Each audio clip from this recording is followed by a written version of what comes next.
যারা কষ্ট পেলে কিংবা যে কোনো সমস্যার কারণে নিজের মৃত্যু কামনা করেন তারা দয়া করে আমার আজকের এই ভিডিওটি শেষ পর্যন্ত দেখবেন। আপনাদের কাছে আমার অনুরোধ রইল যে আজকের এই ভিডিওটি শেষ পর্যন্ত দেখার, কারণ আজকে এই ভিডিওতে এমন কিছু কথা বলা হবে, হাদিস বলা হবে যেটা আপনার মস্তিষ্কের জন্য, আপনার জীবনের জন্য, আপনার সিদ্ধান্তের জন্য অনেক গুরুত্বপূর্ণ।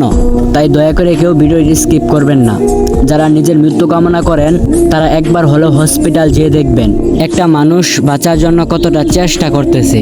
আর আপনি সুস্থ থাকা সত্ত্বেও আল্লাহ তাআলার নিয়ামত না আদায় করে আর আপনি নিজের মৃত্যু কামনা করতেছেন, যেখানে রাসূল সাল্লাল্লাহু আলাইহি ওয়াসাল্লাম বলেছেন, তোমরা যত কষ্টে থাকো না কেন কখনো নিজের মৃত্যু কামনা করো না, কারণ তোমরা কবর দেখছো কিন্তু কবরের আযাব দেখো নাই।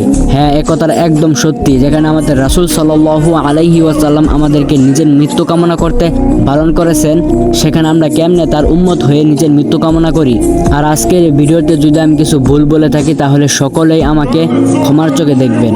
আর ভিডিওটি ভালো লেগে থাকলে একটা লাইক দিয়ে চ্যানেলটি সাবস্ক্রাইব করে দিবেন।